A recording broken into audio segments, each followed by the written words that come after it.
Welcome to another segment of Let's Talk Real Estate. When buying a house, everyone budgets for the down payment. But in our experience, many people are blindsided by a second, hidden price tag that can equate to tens of thousands of dollars on a typical Texas home. And that's exactly what we're breaking down today: closing costs. That's right, Kyle. For buyers, these costs can range from 2 to 6% of the home's price. For sellers, it's a staggering 6 to 10%. Today we're going to dissect what these fees are, the customs around who pays for what, and most importantly, where you can actually negotiate. I'm Mark Meras, and along with my business partner Kyle Kreick, we are the co-founders of Paragon Realty Advisors located in Uptown Dallas.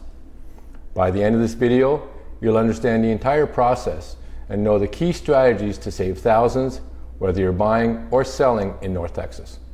Before we get into the numbers, let's define our terms. Closing costs are the fees paid to all the third parties who help finalize the real estate transaction. We're talking about lenders, appraisers, title companies, insurance companies, prorated property taxes, etc. These fees are completely separate from your down payment and are typically paid out of pocket with a cashier's check on closing day. Exactly. And while every state has closing costs, Texas has a unique and fantastic advantage. We are one of the few states in the entire country with absolutely no real estate transfer tax. This is a massive benefit. To put it in perspective, the national average closing cost in 2021 was about $6,900 with transfer taxes, but only around $3,800 without them. So right off the bat, buyers and sellers in Texas have a built-in financial leg up. That's a great point. And it's a perfect lead-in to the specific costs for each party. Let's start with the buyer. As you said, they should expect to pay 2 to 6% of the purchase price. On the 2024 median Texas home price of about $354,000, that's anywhere from $7,000 to over $21,000. It's a substantial amount of cash you need in addition to your down payment. It is, and the money goes into three main buckets. The first is mortgage-related fees, which is the cost of securing your loan. The biggest single fee here is usually the loan origination fee. It's typically 1/2 to 1% of your loan amount. On that median $354,000 home with a typical down payment, that one fee alone could be anywhere from $1,400 to $2,800. That's real money you can save just by getting multiple quotes. The second bucket is the due diligence fees. This includes the appraisal fee required by the lender, which is typically around $500, and a home inspection fee, which is for your own protection and usually runs somewhere between $300 and $500. The third bucket, which is often the one that catches people by surprise, is prepaids and escrow funding. These aren't really fees for services, rather they are your own funds being set aside. Lenders often require you to prepay your first full year of homeowner's insurance at closing. Then they establish an escrow account to handle your future property tax and insurance payments. You have to make an initial deposit into that account, which usually includes several months' worth of those payments as a cushion. This can add thousands of dollars to the total cash to close. Now shifting to the seller's side, that 6 to 10% figure, which can be over $35,000 on that median price home, seems even more daunting. Everyone hears 6 to 10% and panics. But here's the secret. The agent's commission makes up the majority of those costs, and the seller's actual transactional costs are only about 3.5%, almost the same as the buyer's. It completely reframes where the money is going once you break it down. That commission is definitely the biggest piece of the pie. After that, the other significant cost for a seller is typically the owner's title insurance policy. And here's a pro tip, straight from the market analysis. The custom of the seller paying for the owner's title policy is starting to crack.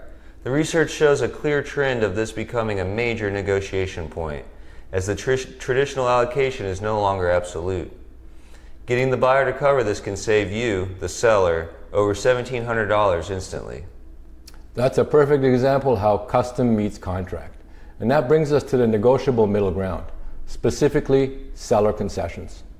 A seller concession is an agreement where the seller pays a portion of the buyer's closing costs.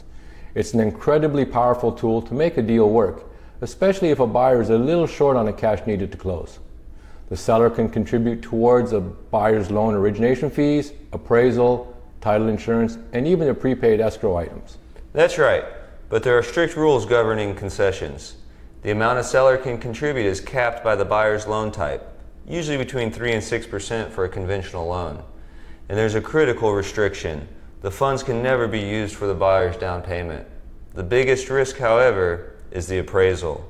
Often to cover a concession, the sales price is increased. For this to work, the property must appraise at that new target higher price. A low appraisal can jeopardize the entire deal. That appraisal risk is real.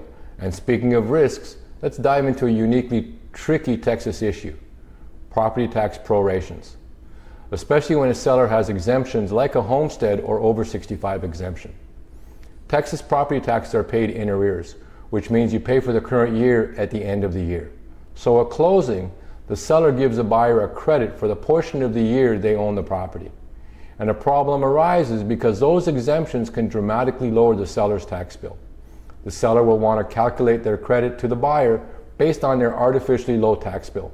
But as soon as the sale is final, the county appraisal district removes those exemptions, and a new buyer gets hit with a much higher tax bill at the end of the year. Let me be clear on a financial risk. On a typical home, getting this proration wrong could mean you, the buyer, are shorted thousands of dollars at the closing table. Precisely. It is the single biggest and most avoidable financial trap in a Texas real estate contract. It is crucial to specify in the contract exactly how taxes will be prorated, with or without the seller's exemptions, to protect the buyer from a very nasty financial surprise down the road. That tax trap is a perfect example of why expert guidance is so important. So after covering all of this, let's distill it down to the most important actions. For a buyer, the single best thing you can do is to shop for your lender. You want to get at least 3 official loan estimates. This is the only way to compare lender-specific fees like the origination fee, side by side. It creates competition and gives you leverage to negotiate from a position of strength. And on the flip side, for sellers, our advice is to demand a seller's net sheet from your agent before you even list your home. This is an itemized estimate of every single one of your costs, from the commissions and title policy down to recording fees and prorated taxes. It gives you a clear, realistic projection of exactly how much money you will walk away with. Closing costs aren't something to fear, but they absolutely demand your attention. Navigating the complexities of closing costs, from seller concessions to that property tax proration trap we just discussed, is one of the highest stakes parts of any real estate deal. This isn't just about paperwork. These are decisions that directly impact your net proceeds or your cash to close by thousands of dollars. Having an expert who can structure the contract to protect your financial interests is absolutely critical. If you found this video about closing costs helpful, make sure you give it a thumbs up, hit the subscribe button and notification bell, and you'll have access to all current and future content. And if you're looking for more relevant information about real estate, make sure you check out our real estate web portal at www.paragondfw.com. And finally, make sure you leave a comment below. We'd love to hear from you. Thanks so much for your time, and see you in the next video. All the best.